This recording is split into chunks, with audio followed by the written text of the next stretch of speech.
Hello student, मैं आशा सिंघल अपने YouTube channel study zone में आपका स्वागत करती हूँ।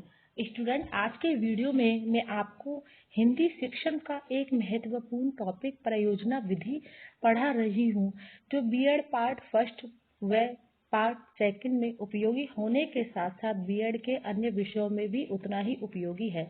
तो चलिए पढ़ते हैं परियोजना विधि के बारे में। परियोजना विधि अधिकांश विद्यालयों में शिक्षा पद्धति व्यक्तिगत और जीवन से दूर केवल सूचना एवं जानकारी प्रदान करने मात्र तक ही सीमित रह जाती है। छात्र निष्क्रिय श्रोता बनकर सूचनाओं को ग्रहण करते हैं। बालक की व्यक्तिगत भिन्नताओं पर ध्यान दिए बिना सभी छात्रों को समान रूप से यंत्रवत शिक्षा प्रदान करने के लिए शिक्षण विधियों को प्रयुक्त किया जाता है।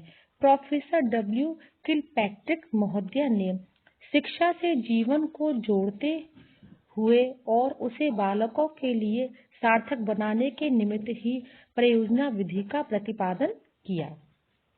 परियोजना विधि का मूलाधार डीयूबी की विचारधारा है। डीयूबी, इन्हें डीबीबी कहते हैं, ने बालक के शिक्षण में प्रयोगात्मक विधि अपनाए जाने पर बल दिया।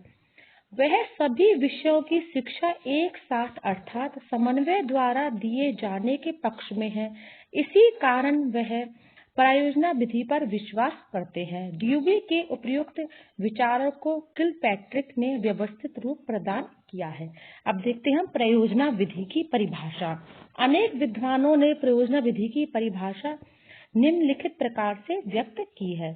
सबसे पहले किलपैट्रिक की प्रोजेक्ट वह सविधेय उद्देश्य पूर्ण कार्य है जो पूर्ण संलग्नता से सामाजिक वातावरण में किया जाए, अथवा एक प्रोजेक्ट वह उद्देश्य पूर्ण कार्य है जो पूर्ण निष्ठा के साथ सामाजिक वातावरण में संपन्न किया जाता है। अब दूसरी परिभाषा है थॉमस व लैंग के अनुसार प्रोजेक्ट इच्छा अनुसार संपादित वह कार्य है जिसमें रचनात्मक प्रयास अथवा विचार हो और जिसमें कुछ मूर्त परिणाम निकले। अब अगली परिभाषा हम देखते हैं। स्टीवेंसन के अनुसार परियोजना एक समस्या प्रधान कार्य है जो अपने स्वाभाविक परिस्थितियों के अंतर्गत पूर्णता को प्राप्त करता है।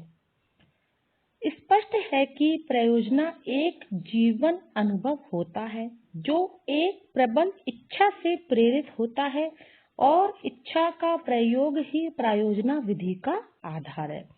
अब आगे हम देखते हैं परियोजना के प्रकार। परियोजना प्राय दो प्रकार की होती है, एक तो है व्यक्तिगत और दूसरी है सामाजिक। परियोजनावाद सामाजिक परियोजनाओं पर अधिक बल देता है जिसमें सभी छात्रों को समान रूप से कार्य करने के अवसर मिलते हैं।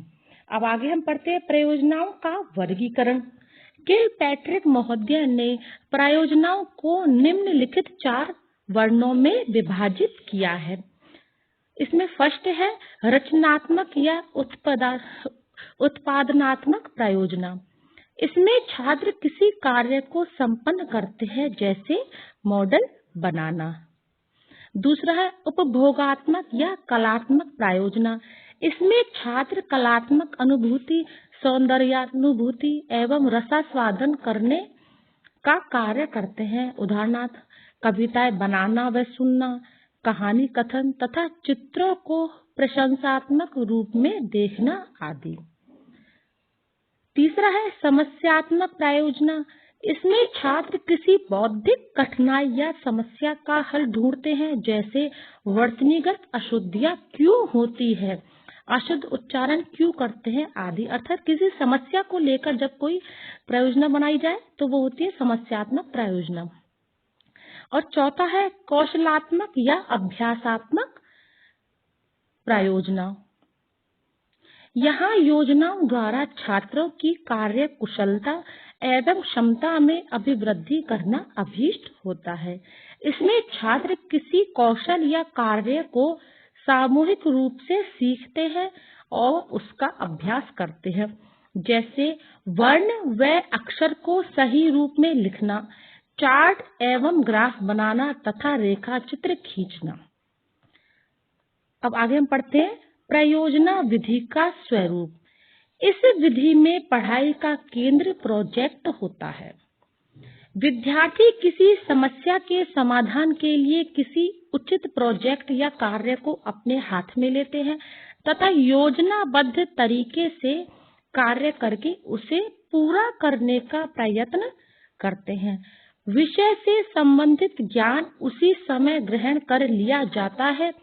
इस प्रकार इस विधि में प्रासंगिक ढंग से पढ़ाई की जाती है।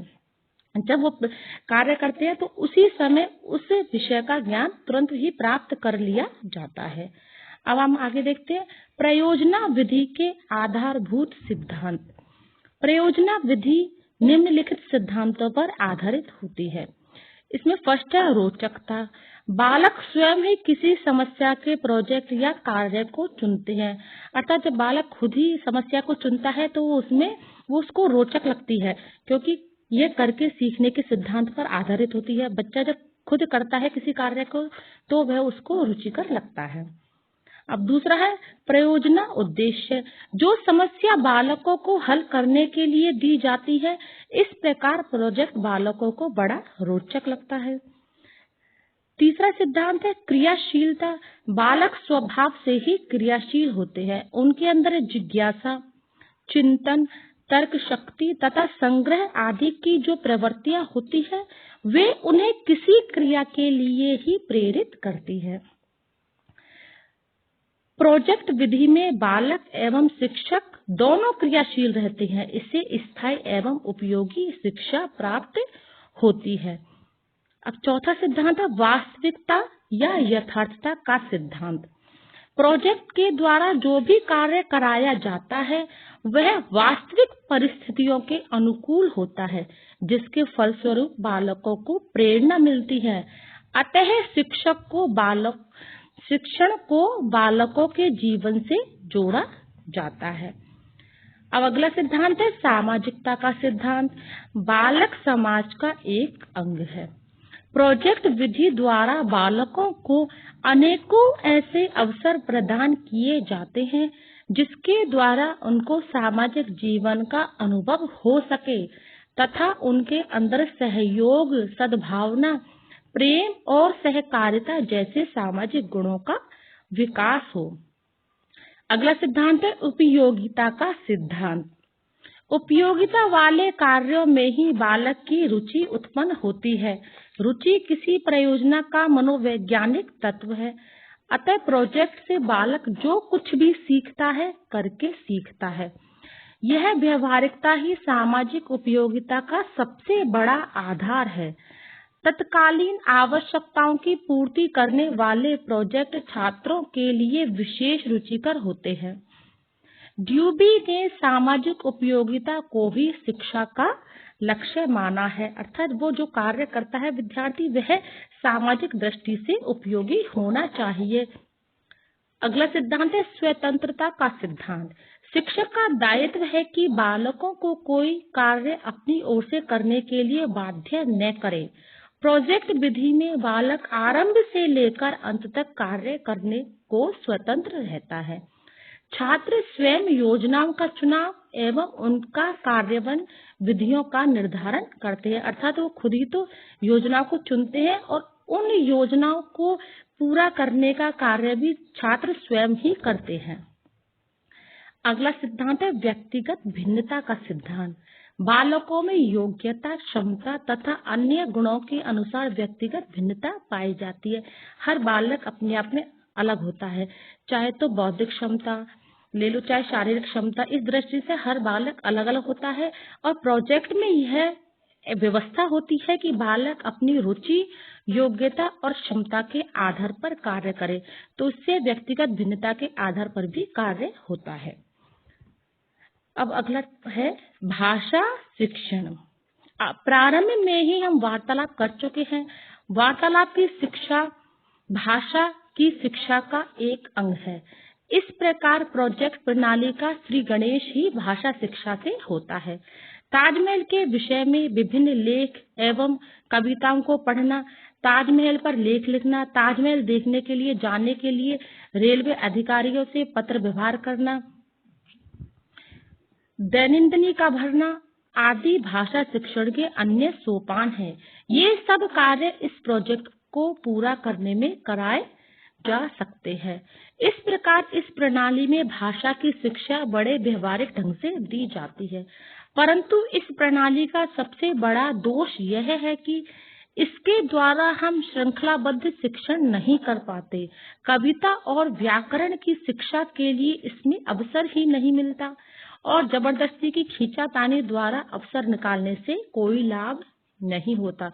अतः हम इस विधि पर निर्भर नहीं रह सकते। हाँ, अन्य विधियों की सहायक विधि के रूप में इसे अपनाया जा सकता है। हम इसे स्वतंत्र विधि के रूप में कार्य के लिए नहीं ले सकते। हाँ, सहायक विधि के रूप में जरूर हम इसको उपयोग में ले सकते हैं। वर्ष में 2-4 परियोजनाओं को पूरा करना हितकर होगा। भाषा की शिक्षा के लिए नाटक खेलने का परियोजना पूरा किया जाना बहुत उत्तम होता है। अब हम आगे देखते हैं परियोजना विधि की विभिन्न अवस्थाएं या सोपान। सफलता पूर्वक परियोजना चलाने के लिए प्रोजेक्ट में कुछ चरण या पद होने चाहिए, जिसमें फर्स्ट है परिस्थिति उत्पन्न करना। शिक्षक बालकों की योग्यताओं तथा क्षमताओं के आधार पर ऐसी परिस्थितियों का निर्माण करे जिसके द्वारा वे किसी न किसी समस्या या प्रोजेक्ट को चुन सके। इस प्रकार बालक स्वयं कुछ परियोजनाएं प्रस्तुत करेंगे। यही परिस्थिति उत्पन्न करना है। प्रोजेक्ट में छात्रों की रुचि और आकर्षण के कारण वे उस संबंध में शिक्षक से विचार विमर्श करेंगे। अध्यापक बालकों को भिन्न भिन्न मेलों, प्रदर्शनियों, दर्शनीय स्थलों इत्यादि पर ले जाएगा और त्योहारों और अन्य सामाजिक गतिविधियों का परिचय कराएगा। अब सेकंड सोपान है परियोजना कार्य का चुनाव। बालक प्रोजेक्ट के रूप में किसी ऐसी समस्या या शैक्षणिक उपयोगी को चुनेंगे जिसमें अधिकांश बालकों की रुचि हो। विचार विमर्श द्वारा शिक्षक को परियोजना के गुण और दोषों से बालकों को परिचित करा देना चाहिए। शिक्षक बालकों को प्रोजेक्ट में मार्गदर्शन देगा।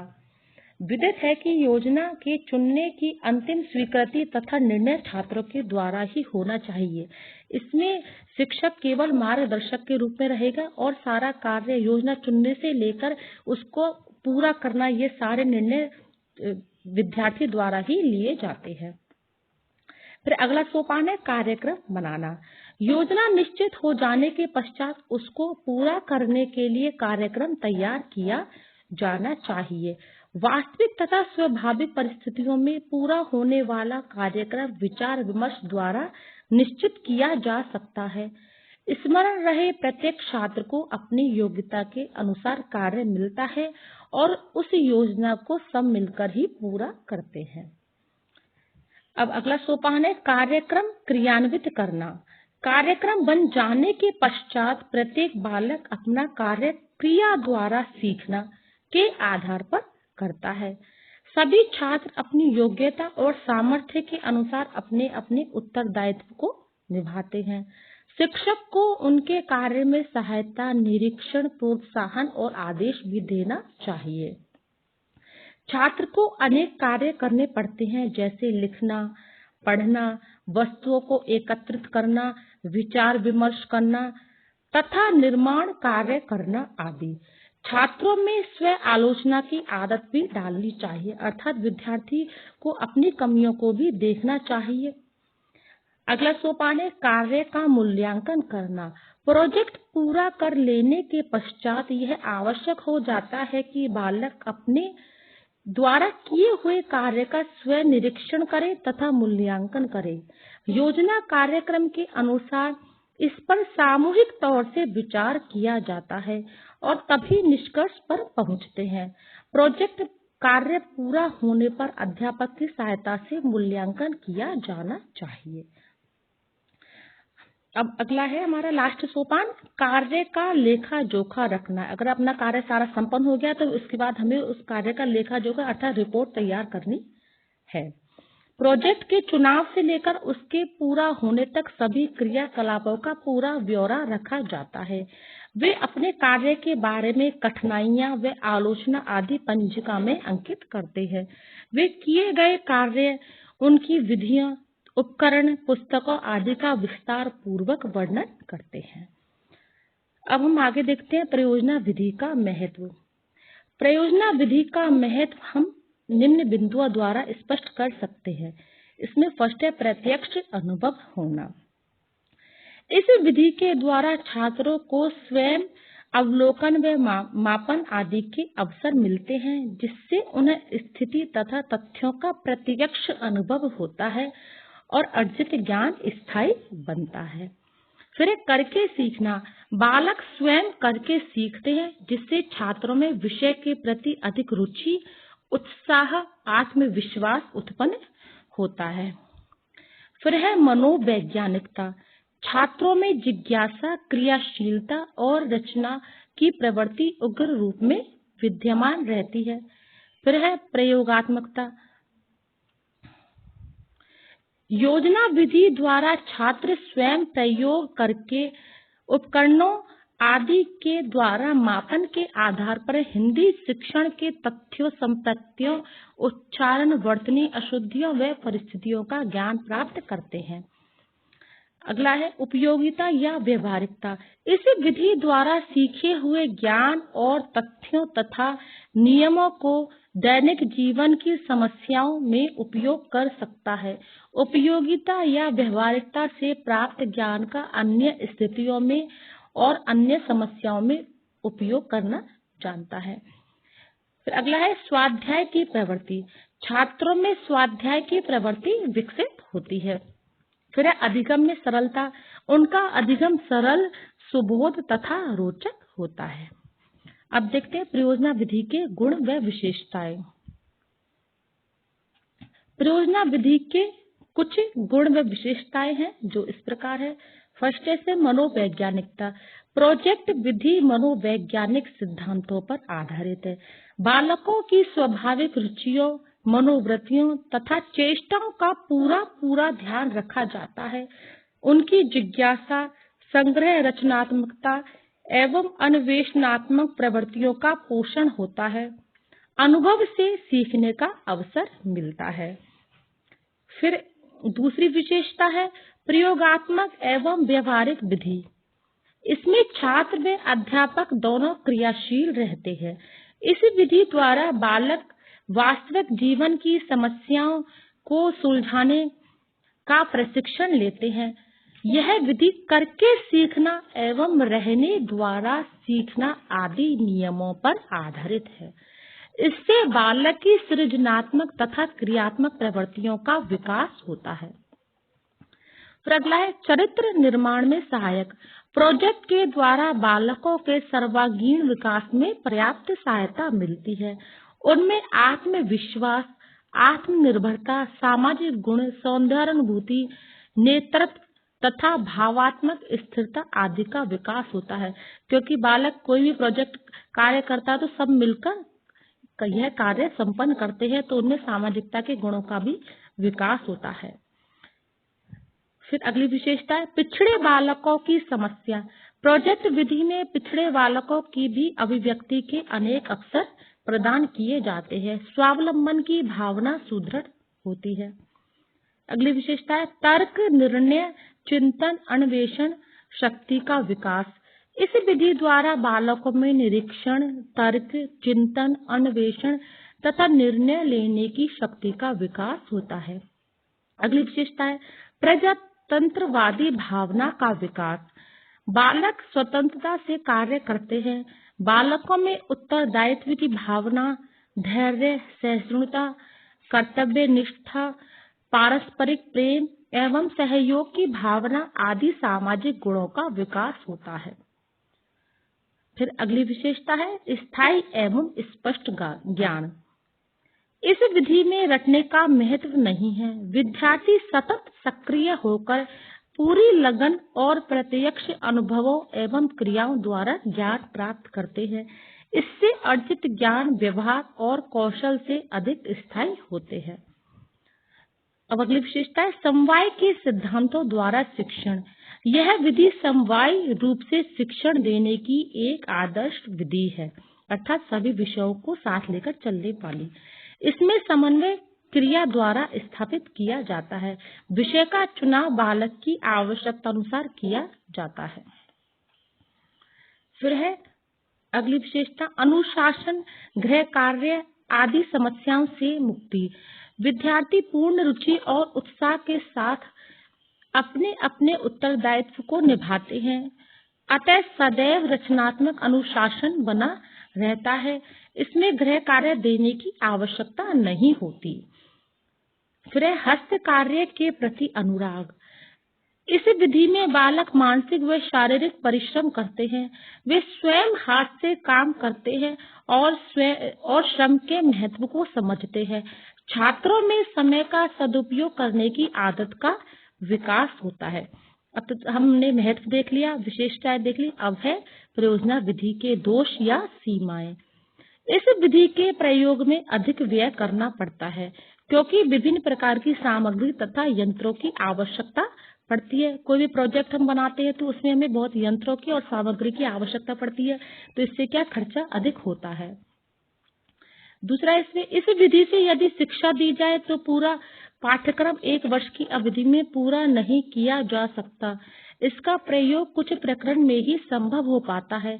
ज्ञान का क्रम उचित न होने से यह अमनोवैज्ञानिक विधि है, क्योंकि प्रोजेक्ट में समय ज्यादा लगता है और जब समय ज्यादा लगेगा तो पाठ्यक्रम भी पूरा नहीं हो पाएगा।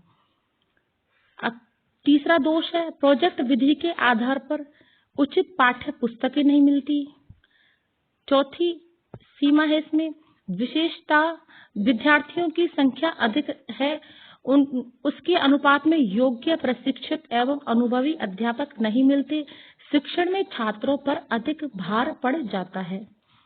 अगला दोष है इसमें अध्यापक को मनोवैज्ञानिक रूप से उनकी योग्यताओं, आवश्यकताओं, क्षमताओं एवं रुचियों इत्यादि से परिचित होना पड़ता है तथा समय समय पर मार्ग निर्देशन एवं निरीक्षण भी करना पड़ता है, जो कार्य किया जाना संभव नहीं होता। अगला दोष है योजना विधि से साहित्य, धर्म, दर्शन विषय नहीं पढ़ाए जा सकते। अब देखिए इसके कुछ सुझाव हैं, जिन सुझावों को हम अगर शामिल करें तो हमारी परियोजना विधि सार्थक हो सकती है। योजना के लिए समस्या चुनते समय विद्यालय और छात्रों की सामाजिक एवं आर्थिक परिस्थितियों का सदैव ध्यान रखना चाहिए। अगला इसमें सामाजिक गुणों के विकास के लिए इसका प्रयोग करना चाहिए। तीसरा है इसमें शिक्षक का मार्गदर्शन इस प्रकार मिलता रहे कि बालक की सृजनात्मक वृत्तियों की अवहेलना न हो, इसका प्रयोग सहायक प्रविधि के रूप में हो। तो स्टूडेंट आज के लिए इतना ही। अगला इम्पोर्टेंट टॉपिक हम अगली वीडियो में पढ़ेंगे। अगर आपको मेरा वीडियो पसंद आया तो मेरे वीडियो को लाइक कीजिए और मेरे चैनल को सब्सक्राइब